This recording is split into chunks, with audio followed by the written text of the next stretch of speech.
Bonjour et bienvenue à tous sur notre webinaire Les dernières actualités de la taxe d'urbanisme. Alors, je me présente, je suis Lorenza Deveau, chef de projet marketing au sein d'Aiming et j'ai le plaisir ce jour d'animer ce webinaire. Alors, je ne suis pas toute seule, je suis également accompagnée de nos experts Stéphane Gassino, manager en fiscalité locale. Bonjour Stéphane. Bonjour Lorenza. Et Valérie Fila, directrice des ventes en fiscalité locale. Bonjour Valérie. Bonjour Lorenza. Alors, ce webinaire est bien sûr enregistré.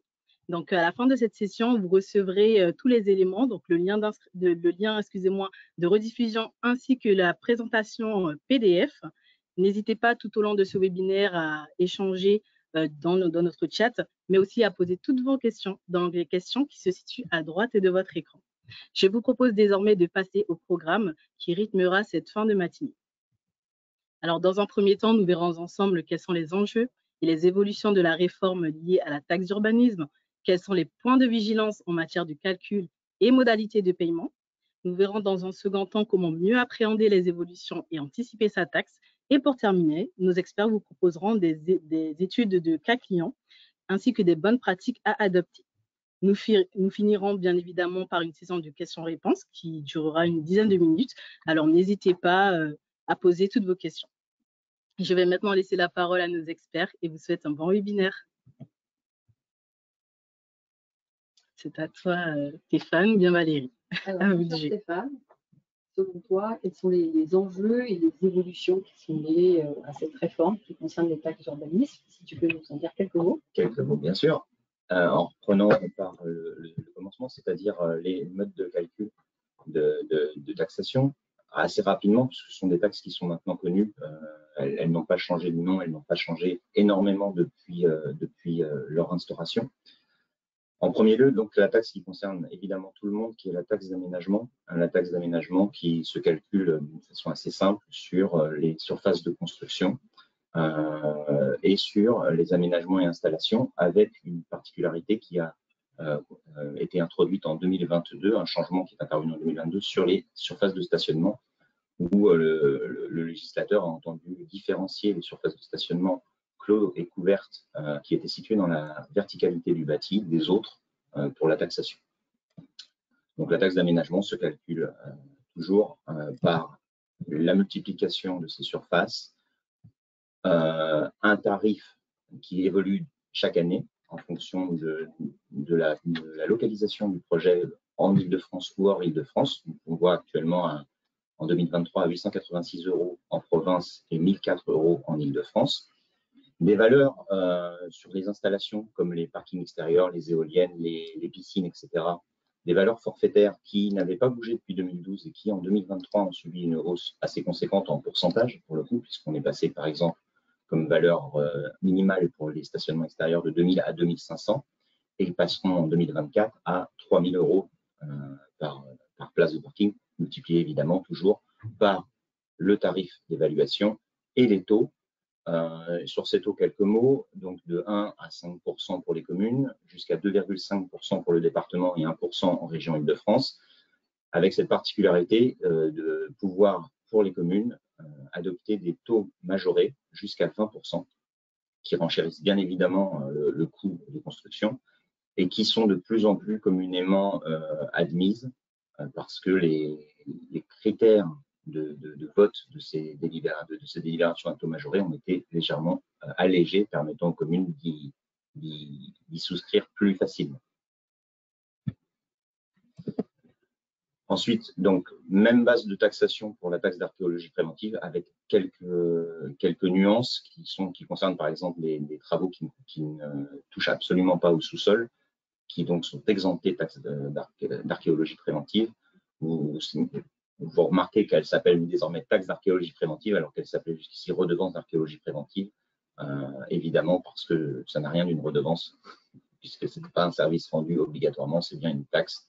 Elle suit exactement le même mode de calcul que la taxe d'aménagement, donc avec des petites différences au niveau des travaux qui peuvent éventuellement en être exonérés. Ensuite, nous passons à une troisième taxe, qui est la participation pour financement de l'assainissement collectif. Alors, je dis taxe, c'est évidemment cette fois pas une taxe, elle porte bien son nom, c'est bien une participation, puisqu'elle vient compenser en fait le gain réalisé par le propriétaire qui n'a pas à évacuer et épurer lui-même ses eaux usées. Le fait de se raccorder au réseau public d'assainissement va être sanctionné de cette participation pour financement d'assainissement collectif. Alors je dis va être sanctionné, c'est dans la plupart des cas, dans les cas où elle a été instituée, mais comme on le voit dernièrement, elle est instituée désormais quasiment sur tous les territoires par les gestionnaires des eaux usées. Et on y reviendra tout à l'heure parce que c'est une participation qui a des spécificités et surtout qui prend de plus en plus de place dans la fiscalité de l'urbanisme. Et des modalités de calcul qui sont laissées en plus à la libre appréciation des collectivités et très peu encadrées, ce qui peut générer évidemment des problématiques sur lesquelles on reviendra tout à l'heure. Dernière taxe qu'on va évoquer, c'est une taxe spécifique à l'Île-de-France, qui est la taxe pour création de bureaux en Île-de-France. Je laisse Lorenza problème technique. Cliquer. Voilà, la taxe pour création de bureaux, commerce et stockage en Île-de-France, qui concerne les travaux de construction, reconstruction, rénovation, transformation ou agrandissement de bureaux, commerce ou stockage. La particularité de cette taxe, c'est qu'elle peut être appelée en dehors du permis de construire. Donc, elle n'est pas forcément liée à un permis de construire. Elle peut également être déclarée au moment d'une transformation d'un local qui n'était pas passible de la taxe auparavant, donc pour qui avait par exemple un usage d'atelier. Si cet atelier se transforme en entrepôt, le propriétaire est censé envoyer une déclaration pour payer la taxe qu'il doit parce que ce local devient un entrepôt, donc taxe à cette TCBCS pour son petit. Alors.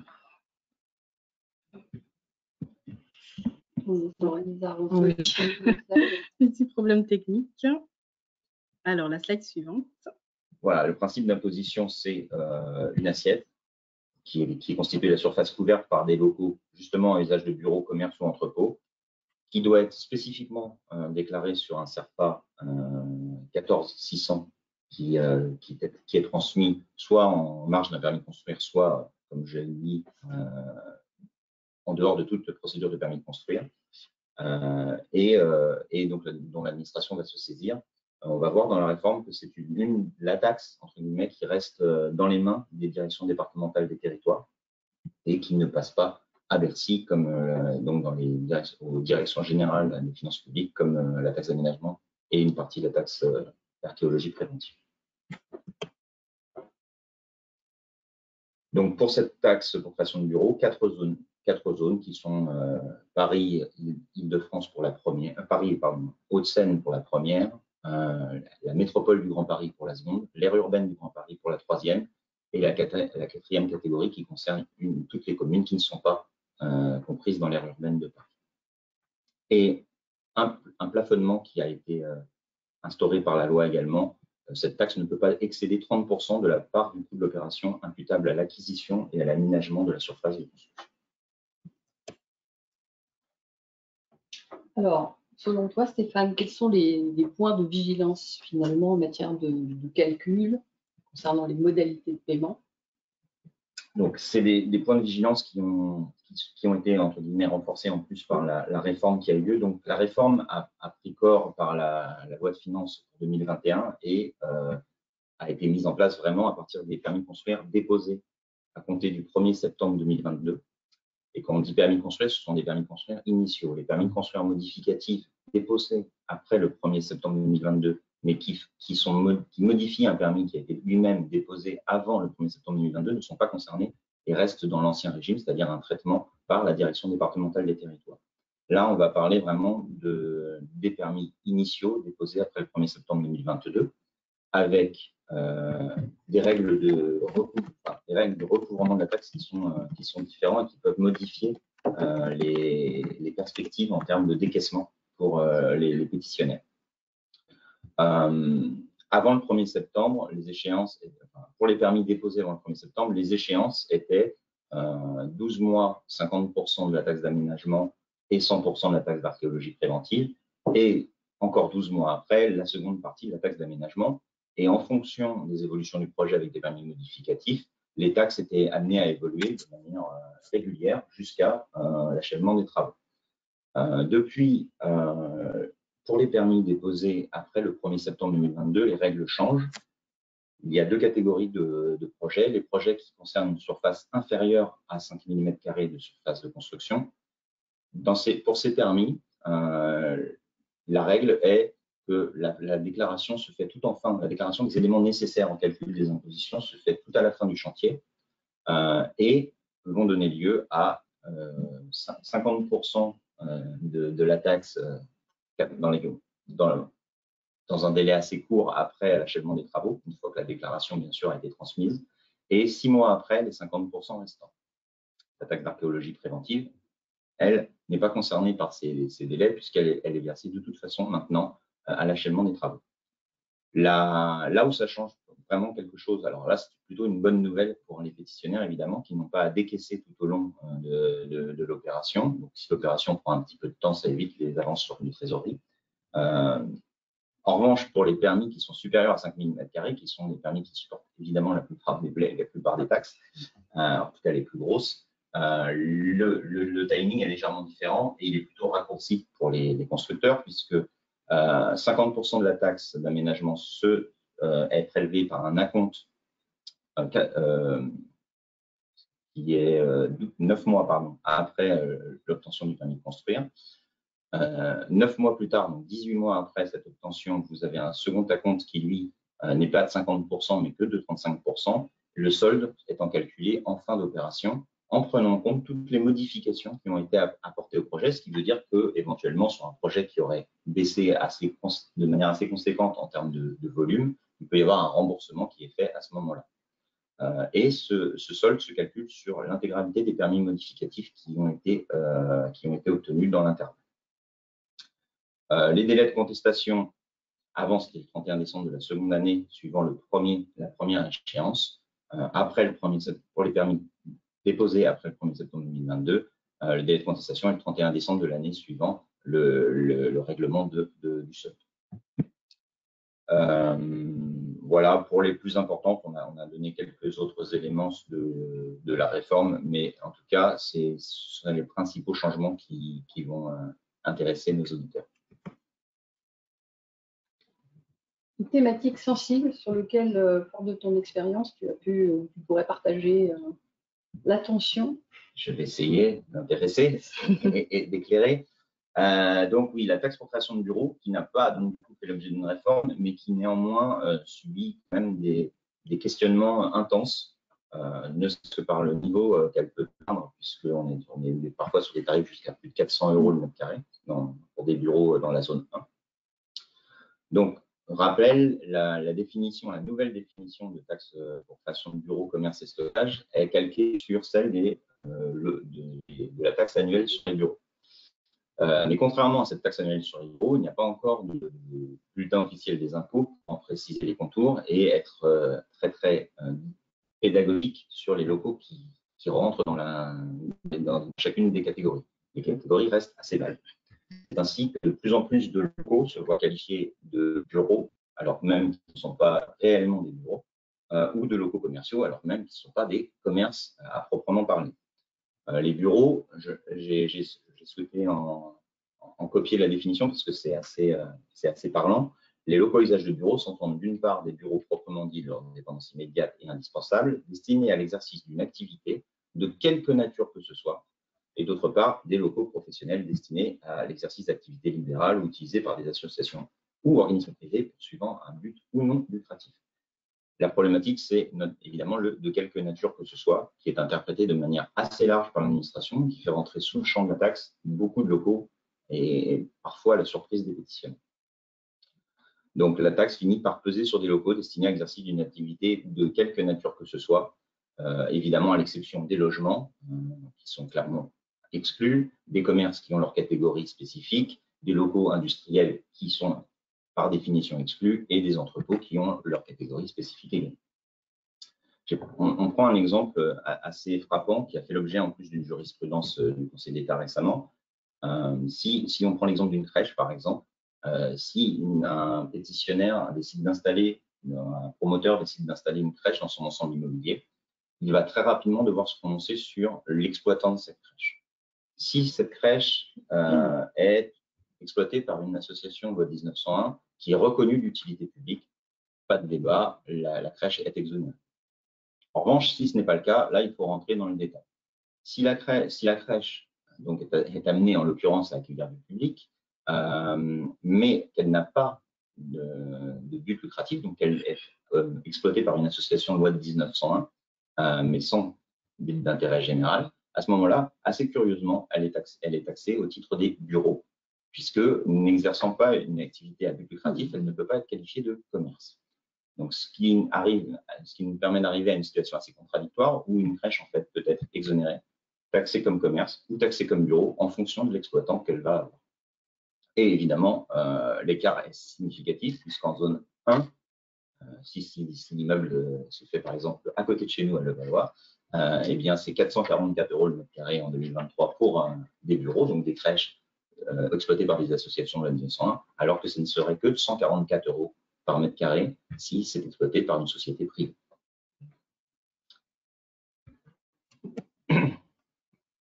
Alors, finalement, tout à l'heure, en introduction, tu parlais aussi beaucoup de la participation pour financement d'assainissement collectif.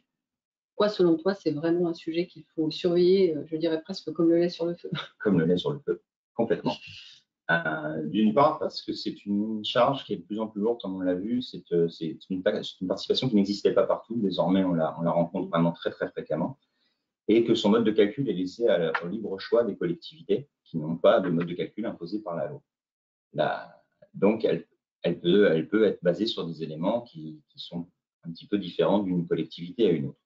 Par ailleurs, elle est très souvent due même en ZAC. C'est-à-dire que j'ai eu beaucoup de clients qui étaient surpris de voir arriver une participation financement assainissement collectif dans une ZAC où pourtant les réseaux d'eau avaient été créés. Alors, elle ne peut être exclue en ZAC que si on arrive à prouver que les travaux d'assainissement réalisés par l'aménageur de la zone n'ont pas concerné simplement les réseaux internes à la zone d'aménagement concerté, mais qu'il a également participé à l'amélioration, la construction de réseaux externes à ce réseau interne. Pourquoi? Parce que sinon, en fait, c'est la même chose, c'est-à-dire que vous branchez votre bâtiment sur un réseau interne qui lui-même se raccorde à un réseau externe et finalement, les eaux usées sont bien traitées par des équipements déjà existants auxquels vous devez participer évidemment en termes d'entretien, mais également d'extension si votre zone d'aménagement concerté apporte énormément d'eau usée dans le réseau. Et donc, ça peut faire des charges très importantes, notamment pour des immeubles qui ont une très grande surface, parce que la majorité des collectivités, quand même, se basent sur la surface du bien pour calculer leur participation au financement assainissement collectif. Et pourquoi Valérie disait qu'il faut la surveiller comme le lait sur le feu? Parce que c'est une participation qui, normalement, est appelée au moment de la demande de raccordement effectif à l'égout. Mais une fois qu'elle est demandée et que le titre de perception est arrivé, nous n'avons que 2 mois pour aller la contester, ce qui est un délai très court. Donc, 2 solutions. Soit une négociation en amont, à partir du moment où on connaît la taxe, où on a eu connaissance du montant de la taxe qui serait appelée à l'issue des travaux, soit être très vigilant à l'arrivée du titre de perception pour le contester dans les 2 mois de son émission. Et maintenant, je vais passer la parole à Valérie parce qu'elle va expliquer de manière brillante, comme d'habitude, comment Hemming va pouvoir vous accompagner sur tous ces sujets. Merci beaucoup pour cette transition très flatteuse, Stéphane. Alors, oui, juste un slide et quelques informations pour vous partager ce que nous demandent de plus en plus les promoteurs et également les sociétés qui portent des projets d'agrandissement, donc ils sont pétitionnaires de permis de construire. Parfois, ce sont des sachants, parfois pas tellement. Et c'est la raison pour laquelle, en fait, sur ce slide, on regroupe l'ensemble des accompagnements qu'on propose à ces pétitionnaires et promoteurs pour tout un tas de raisons diverses et variées. Comme l'expliquait très brillamment également Stéphane, les taxes d'urbanisme, c'est quand même pas très très simple de savoir comment elles sont calculées. Il peut y avoir des loupés. Donc, la phase d'optimisation des taxes, à la fois d'urbanisme, c'est-à-dire de l'ensemble des taxes qui ont été présentées par Stéphane, ça fait vraiment partie de l'ADN des mines. L'avantage, c'est qu'on se rémunère uniquement s'il y a une économie, et donc le bénéfice, en fait, va directement dans le bilan de promotion du promoteur. Et en ce moment, compte tenu du contexte économique, eh bien, ces promoteurs sont de plus en plus attentifs aux économies, aux leviers d'optimisation qu'ils peuvent réaliser à la fois sur les taxes d'urbanisme, mais également sur les taxes foncières. Vous savez probablement que le foncier se raréfie, donc il y a une compétition effrénée pour aller chercher du foncier. Et parfois, certains bâtiments ne rencontrent plus leur marché, donc il faut leur donner une nouvelle jeunesse. Et dans ces dossiers de restructuration lourde, les promoteurs doivent également faire face à un portage de foncier sur plusieurs années. Et sur ce volet-là également, on a des possibilités d'optimisation de manière à alléger finalement les coûts de portage pendant cette période de travaux. Un point qui est clé également, ce sont tous les accompagnements au volet déclaratif. On peut se sentir un peu perdu à différents moments en fait, d'une opération de construction, de restructuration, soit pour compléter des CERFA type TCBCS ou bien des formulaires d'ENSI, ou encore à l'achèvement des travaux, pour porter à la connaissance de l'administration les nouvelles surfaces qui seront imposées en taxe foncière, qui seront également à déclarer au titre de la taxe sur les bureaux. Beaucoup de promoteurs et beaucoup d'investisseurs qui se positionnent sur des actifs neufs ou restructurés nous demandent de l'aide au moment de ces moments clés en fait pour porter à la connaissance de l'administration ces surfaces. Donc on a mis en place aussi un package pour des accompagnements aux différents volets déclaratifs. Là, on ne peut pas calculer une économie, donc ça fait l'objet d'une rémunération au forfait. Et là, aussi, le dernier point que je voulais aborder avec vous, parce qu'on a un très très fort engouement également, et je pense que c'est dû à la complexité des calculs de taxes, c'est lié également, je dirais, aux forts aléas et à l'augmentation des charges et des coûts sur les budgets de promotion. Donc beaucoup de promoteurs nous demandent également de les accompagner dans les forecasts. Comment est-ce que je peux être sûr finalement que j'ai bien tout prévu, tout bien calculé au niveau des taxes et contributions? Est-ce que je n'ai pas omis de la TCBCS? Est-ce que je n'ai pas omis finalement ou mal calculé la PFAC? Donc ça fait vraiment partie des compléments de mission que l'on propose à nos clients. Concernant les forecasts et les estimations budgétaires, on fait ça à différents moments en fait de la construction budgétaire du promoteur, soit de façon très macro et finalement grosse maille, si je puis dire, parce que le promoteur, il en est à son stade de réflexion, il ne sait pas finalement encore s'il va y aller ou pas, et les informations qu'on va lui apporter, bien sûr, capitales pour savoir si son bilan de promotion, il tourne avec le montant des taxes qu'on va estimer grosse maille. Ça peut être également très intéressant pour un promoteur qui répond à un concours dans le cadre d'un appel d'offres, de calculer au plus juste en fait le montant qu'il va proposer pour du foncier, une fois qu'il aura intégré dans son budget l'enveloppe de taxes d'urbanisme. Et puis plus on avance en partenariat dans la finalisation en fait et l'aboutissement de ce projet, plus on rentre dans une granularité fine de taxation pour sécuriser en fait ce budget de promotion. Vous avez vu que là vraiment on est main dans la main et en partenariat avec les promoteurs ou les pétitionnaires du permis pour les accompagner dans ce niveau de précision qui est aujourd'hui absolument indispensable. Je discutais la semaine dernière encore avec un promoteur qui me dit qu'il n'avait pas suffisamment anticipé une PFAC et que finalement il se retrouvait avec un montant de 300 000 € qu'il n'avait absolument pas budgété, ce qui mettait en péril l'équilibre économique en fait, de l'opération. Et puis on a vu également poindre une nouvelle demande, en particulier pour ceux qui construisent du retail ou bien ceux qui construisent des entrepôts logistiques. Pourquoi? Parce qu'avec le verdissement de certaines communes, d'un point de vue politique, eh bien, certaines catégories d'actifs, je pense notamment aux entrepôts, peuvent être accueillis un peu fraîchement.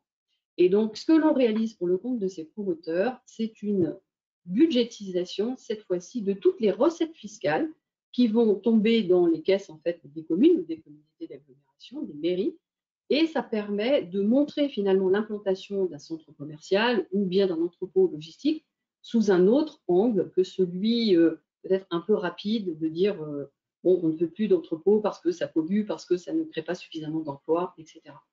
Donc là encore, sur ces pilotages budgétaires, eh bien, on est sur des rémunérations au forfait pour accompagner, sécuriser ou aider dans la présentation et la validation d'un projet en mairie. Et ça fonctionne très bien. On a eu très très bon retour de la part de développeurs en logistique. Voilà ce que je pouvais vous dire. Un petit business case, Valérie. Alors, vous l'avez compris, optimiser, auditer les contributions d'urbanisme. Alors, on n'a pas fait 50 business case, on vous a présenté celui-ci qui concerne, c'est le travail aussi de Stéphane, hein, une optimisation de taxes d'aménagement et de redevance d'archéologie préventive. Donc, on était sur l'édification d'un ensemble immobilier à usage de logement, de résidences étudiantes, d'équipements publics, donc typiquement le projet compliqué. Donc, plus c'est compliqué, Stéphane, je te paraphraserai, plus c'est compliqué, plus il y a des chances d'erreur. Et donc, on a développé une approche méthodologique, encore une fois, main dans la main avec le promoteur, et ça nous a permis de générer effectivement des dégrèvements très, très significatifs et d'obtenir des remboursements en quelques semaines à la grande joie du promoteur ou des pétitionnaires. Peut-être que Stéphane, tu peux ajouter. Simplement que les montants paraissent importants, mais c'est évidemment le fruit des taux majorés oui. Communaux, parce qu'un projet évidemment qui a été, et ça c'est aussi un problème d'anticipation très fort, donc je ne saurais recommander à tous ceux qui nous écoutent de bien faire usage des certificats d'urbanisme pour se prémunir des changements de taux entre le moment où ils lancent leur opération en termes très en amont et le moment où ils obtiennent effectivement leur permis de construire, parce que évidemment le taux a pu changer entre-temps. Le certificat d'urbanisme a cette particularité de préserver pendant 18 mois les conditions initiales. Et donc, ça peut éviter de passer d'un taux communal de 5% à 20% et de faire capoter évidemment l'opération. Peut-être avons-nous des questions, mon cher Lorenza? Oui, alors merci Stéphanie et Valérie pour cette présentation. Nous allons maintenant passer à la session de questions-réponses. Donc, pour toutes les personnes qui souhaiteraient poser des questions, n'hésitez pas. Alors, on va commencer par une première question que j'ai vue apparaître. Alors, si mon écran a bien fonctionné. Alors, pour la première question. Alors, première question. Au global, c'est bien ça, au global, en termes de trésorerie, pour les entreprises pétitionnaires de permis, est-ce un avantage ou pas? Alors, c'est un avantage si vous construisez petit. Plus vous construisez petit, plus c'est un avantage. Donc, moins de 5000 m², évidemment, un gros avantage, c'est que même si le permis prend du temps à sortir de terre, même s'il il connaît des modifications diverses et variées, vous n'aurez qu'une déclaration des éléments nécessaires au calcul des impositions à réaliser, qui se fera en même temps d'ailleurs que les déclarations fiscales en matière de taxes foncières, en fin de parcours, avec des paiements qui auront lieu donc une fois que l'argent commencera à rentrer, ce qui est quand même très, très appréciable. En revanche, pour les grosses opérations, les permis de plus de 5000, c'est assez neutre, j'allais dire, parce qu'on perd quelques mois en termes de trésorerie dans un premier temps, avec 85% de la taxe qui est décaissée finalement plus rapidement que ce qu'elle ne l'était auparavant, mais le delta de 15% qui est conservé pour la fin de l'opération permet de compenser en partie ce premier désavantage. Très bien, merci Stéphane. Alors, question suivante, donc là c'est une question d'un promoteur. Doit-on changer nos process déclaratifs avec la réforme? Alors, ça va nécessairement changer. Ça va faciliter les choses puisque quand l'opération fera l'objet de multiples permis modificatifs, ça va évidemment éviter de se replonger systématiquement dans les déclarations fiscales au fur et à mesure de l'opération, en se demandant toujours à quoi ça sert, puisque un permis modificatif 1 sera effacé vraisemblablement par un permis modificatif 2, puis 3, puis 4, puis 5, comme on a pu le voir parfois. Donc ça va faciliter les choses, étant donné qu'il y aura moins évidemment de déclarations à faire. Néanmoins, il va falloir être encore plus vigilant, notamment pour les permis de plus de 5000 m² quand on a déclaré son permis initial, parce que la correction ne pourra plus après se faire que in fine. Et donc, si on a été un petit peu laxiste dans le remplissage au début, il y a 85% de la taxe qui sera calculée sur cela, sans pouvoir être mise en cause avant la fin du projet. Très bien, merci Stéphane. Alors, je vois apparaître une dernière question. Donc, les surfaces de parking qui sont construites en silo sont-elles assujetties à la taxe d'aménagement? Le grand classique, celui-là. Alors, les parkings, comme je vous l'ai dit, ça a subi beaucoup de changements au fur et à mesure du temps. Je vais essayer d'éclairer tout le monde sur tous les parkings. Les parkings extérieurs n'ont pas bougé, à part qu'ils ont été renchéris en termes de tarifs, évidemment, dernièrement. Pour les parkings clos et couverts, soit ils sont sous un bâtiment existant. Quand je dis sous, dans la verticalité du bâti, ça veut dire vraiment une projection des bâtiments en surface. Si malheureusement vous avez un parking qui est partiellement dans la projection mais qui dépasse un petit peu sur les côtés, il faut savoir que vous devez systématiquement déclarer ce dépassement en surface taxable. Seules vraiment les surfaces qui sont sous le bâti seront complètement exonérées. Reste deux types de un autre type de parking qui est imposé, lui un peu différemment. Ce sont les surfaces de parking exploitées commercialement, c'est-à-dire des parkings où vous payez votre ticket d'entrée et vous payez généralement aussi à la sortie. Principalement à la sortie d'ailleurs que à l'entrée. Ces parkings-là, et c'est le cas des parkings silos, sont considérés comme de la surface taxable à partir du moment où ils sont clos, mais bénéficient d'un abattement tarifaire parce que les exploités de manière commerciale. Ce qui veut dire que pour un parking en silo, et j'en arrive à la réponse à la question, vous avez des niveaux normalement qui vont être taxés en surface taxable et un dernier niveau généralement à l'air libre qui va lui être placé à la place puisqu'il ne sera pas couvert.